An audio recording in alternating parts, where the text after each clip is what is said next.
আমার ফেরেশতারা, আমার আদম সন্তানের, আমার বান্দারা যদি একটি শয়তানের প্রতারণায় পড়ে একটি যদি গুনাহ কাজ করার নিয়ত করে, কাজটা করে নাই, শুধু নিয়ত করেছে, ইচ্ছা করেছে, আমলনামায় কোনো গুনাহ লিখবে না।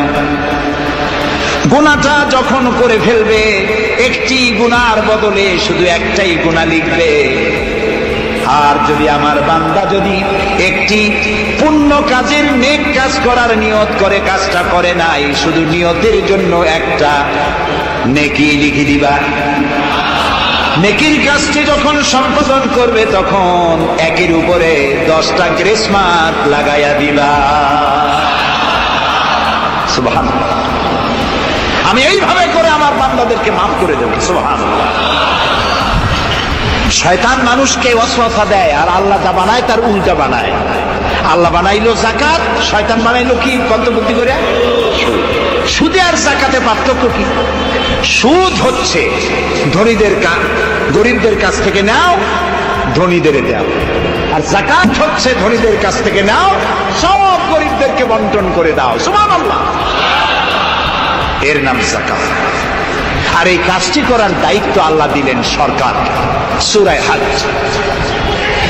আল্লাহ রাব্বুল আলামিন বলেন, আমি যদি মুমিন বান্দারে ক্ষমতা দেই, তারা 4 দফা কাজ করবে। কয় দফা? বলে 1 নম্বরে মুমিনেরা ক্ষমতায় গিয়ে নামাজ প্রতিষ্ঠা করবে। 1 নম্বর কাজ নামাজ প্রতিষ্ঠা করবে। ক্ষমতায় গিয়ে তারা অর্ডার করবে, বেলা 1টার সময় সমস্ত কোর্ট কাছারি, আদালত, শিক্ষা প্রতিষ্ঠান, কল কারখানা সব বন্ধ হবে আধা ঘন্টার জন্য। জোহরের নামাজ আর দুপুরের খানার বিরতি।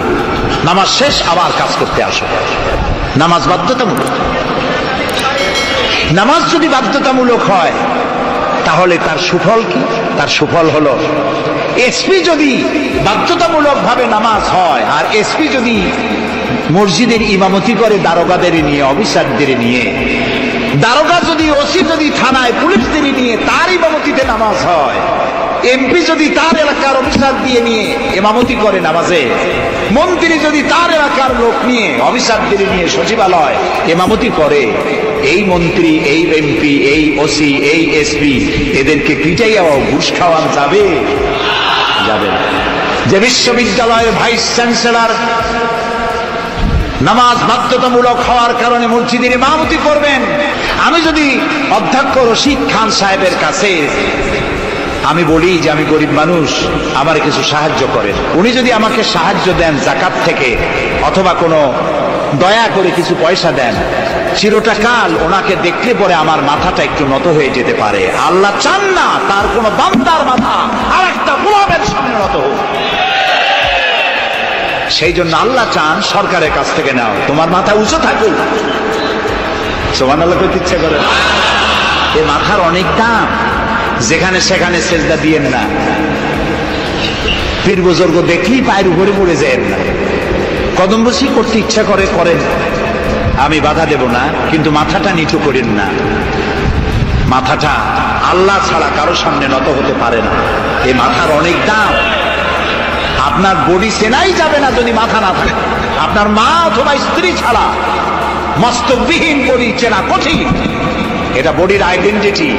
এই জন্য দেখবেন পৃথিবীর সমস্ত প্রাণী খাবারের সময় রুজির উপরে, রিজিকের উপরে মুখ লাগাইয়া খায়। গরু, বাছুর, মুরগি, হাঁস, হাতি, বাঘ, ভল্লুক, ময়না, টিয়া সব খাবারের উপরে মুখ লাগাইয়া খায়। কেবলমাত্র মানুষ খাবারের সময় খাবারটা না খাইয়া মাথা উঁচু থাকে, এখানে দেয়। আল্লাহ চান রিজিকের সামনে আমার বান্দার মাথা নত হবে না, মাথা নত হবে তো রাজ্জাকের সামনে নত হবে, রিজিকের সামনে নয়।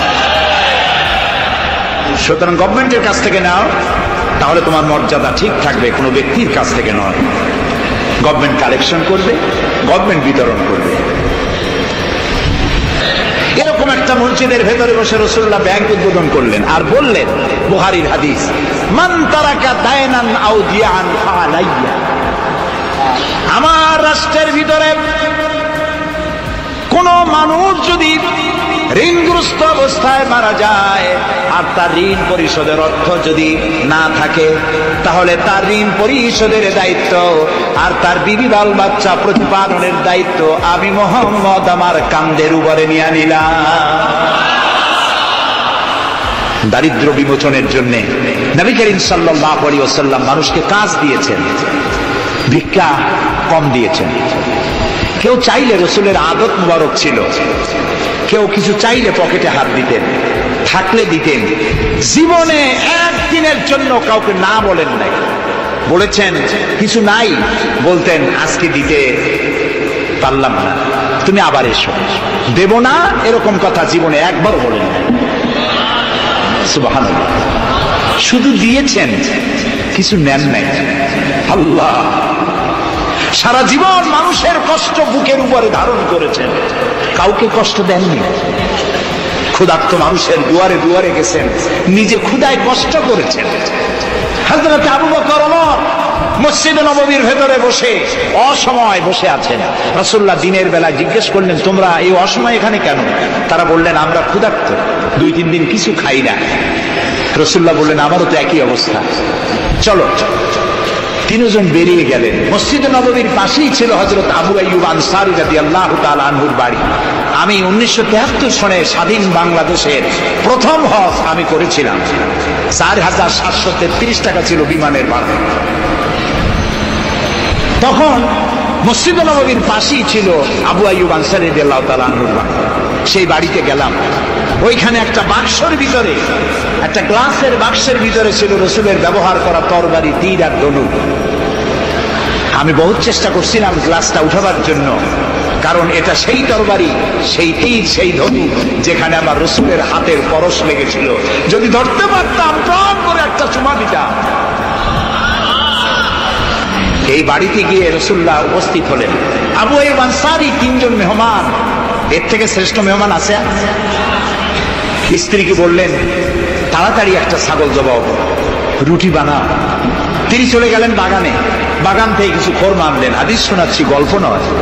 কিছু খোরমা এনে রাসূলের সামনে রাখলেন। রাসূলুল্লাহ বললেন, এর মধ্যে কাঁচা পাকা, আধা পাকা 3 পদের খাজুর, আমি কোনটা খাবো? হযরত আবু আইয়ুব বলেন, 3 প্রকারের খেজুরে আপনি হাত দিবেন, কারণ আপনার হাত যে প্রকারের খেজুরের গায়ে লাগবে আমার বাগানে আল্লাহ রাব্বুল আলামিন সেই খেজুরে বরকত দিয়া দিবেন। নবী করিম সাল্লাল্লাহু আলাইহি ওয়াসাল্লাম এই যাকাতের বিধান কায়েম করলেন। মানুষের দুয়ারে দুয়ারে খাবার পৌঁছে গেল।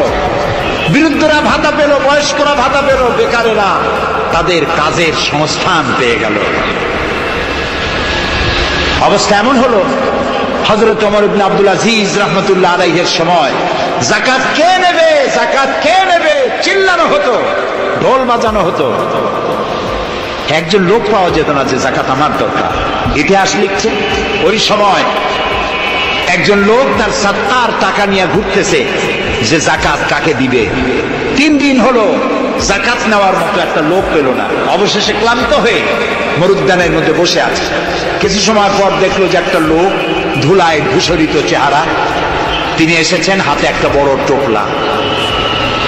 এই লোকটি বলল, পথিক, আসসালামু আলাইকুম, আমি 3 দিন ঘুরলাম এই দেশে, একটা মানুষ পেল না যাকে আমি সদকার টাকা, যাকাতের টাকা দিতে পারি। আপনাকে মনে হচ্ছে গরিব মানুষ, জামা কাপড় ময়লা, আপনি আমার এই টাকাগুলি নিয়ে আমাকে উদ্ধার করুন। লোকটি বলছে, তোমার মাথা ঠিক আছে কিনা আমি জানি না, তুমি কি মনে করছো যে আমার এই বস্তার মধ্যে ছেঁড়া খাতা? তোমার ওই টোপলায় যত টাকা, ওর থেকে অনেক বেশি টাকা আমার এই বস্তার ভিতরে। আমি 1 সপ্তাহ ঘুরতেছি, একটা গরিব মানুষ পাই নাই এই দেশে। এটি হলো যাকাতের কল্যাণময়তা, যাকাত ভিত্তিক অর্থ ব্যবস্থার কল্যাণময়তা। যারাই যাকাত দেয় না, অর্থকে সঞ্চিত করে, সোনা এবং রূপাকে সঞ্চয় করে, তাদের সম্পর্কে আল্লাহ কি বলছেন? আমার রাস্তা খরচ করে না মানে গরিবদের দেয় না, সঞ্চিত করে রাখে, তাদের জন্য কঠিন পীড়াদায়ক শাস্তির সুসংবাদ দাও। প্রশ্ন উঠতে পারে, শাস্তির কি সুসংবাদ হয়? শাস্তির কি হয়? আল্লাহ সুসংবাদ বললেন কেন? এটা বোঝাবার জন্য ছোট্ট একটি দৃষ্টান্ত যথেষ্ট। মা যদি ছেলেকে কন্ট্রোল করতে না পারে, দারুণ দুষ্ট, মা তখন বলে, দাঁড়া, তোর বাপ আসুক, আমি তারে নালিশ করবো, এমন পিঠটি দেবে, তখন মজা টের পাবে। পিটাইলে কি মজা লাগে? তাহলে মজা বললো কেন? শাস্তির তীব্রতা বোঝাবার জন্য মজা শব্দ ব্যবহার করা হয়। এটা কোরআনে কারিমের বাগধারা। আল্লাহ তাআলা বলছেন, তীব্র শাস্তির সুসংবাদ দাও। স্বর্ণ আর রৌপ্য জমা করে রেখেছ, যাকাত দাওনি। বহু মহিলার অসংখ্য সোনার রূপা আছে, যাকাত দেন না। কবে কালে ভদ্র একটা বিয়ে আসবে, সেই বিবাহে সজ্জিত হয়ে যাবেন, সারা বছরে যাকাত দিলেন না, এতগুলি সোনা আটকায় রাখলেন কেন? আল্লাহ চান না টাকা পয়সা পুঞ্জীভূত হয়ে থাকুক। কোরআন শুধু নামাজ রোজা নয়, দেখুন না আল্লাহ কি বলছেন। আল্লাহ বলছেন, কায়লা ইয়াকুনা দুলাতাম বাইনাল আগনিয়াই মিনকুম। আল্লাহ বলছেন, তোমাদের কিছু সংখ্যক ধনীদের মধ্যে তোমাদের সম্পদগুলি পুঞ্জীভূত হয়ে যাক, এটা আমি চাই না। এটা যাকাত, ফিতরা, সাদকা, এককালীন দানের মাধ্যমে গোটা জাতির মধ্যে পৌঁছে যাক, তাহলে মানুষের উপকার হবে। সুতরাং 7.5 তোলা নিচ পর্যন্ত যাকাত আপনার না দিলে চলবে। যখন 7.5 তোলা হবে, তখনই যাকাত শুরু হবে। যত বেশি হয়, গোড়া থেকে শুরু করে সবটা দিতে হবে। 52 তোলা রূপা হলে যাকাত দিতে হবে।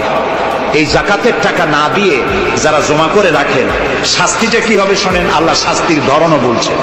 এমন একদিন আসবে যখন এই স্বর্ণ আর রৌপ্যকে জাহান্নামের আগুন দিয়ে জ্বালায়া সিল বানানো হবে, আর এই সিলগুলি তোমার কপালে, তোমার পার্শ্ব দেশে, তোমার পৃষ্ঠ দেশে সিল মারা হবে জাহান্নামের আগুন দিয়ে, আর বলা হবে, হাদা মা কানাসতুম লিআনফুসিকুম, এই হলো তোমার সেই সব সঞ্চিত সম্পদ যা তুমি সঞ্চয় করে রেখেছিল, আল্লাহর রাস্তায় খরচ করো নাই।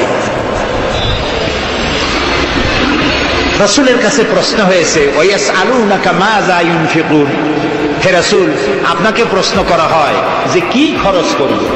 আল্লাহ তাআলা বলছেন, কুলিল আফওয়া, বলুন প্রয়োজনের অতিরিক্ত জিনিস আল্লাহর রাস্তায় খরচ করে দাও। আমরা প্রয়োজনের অতিরিক্তটা ব্যাংকে জমা রাখি। আল্লাহ বলেন খরচ করো, যত খরচ করবে আল্লাহ তত বাড়াই দিবে। দেখেন না আল্লাহ বাড়ায় কেমনে? আল্লাহরে বিশ্বাস করেন যে আল্লাহ যে বাড়াইতে পারেন, এটাকে বিশ্বাস করেন?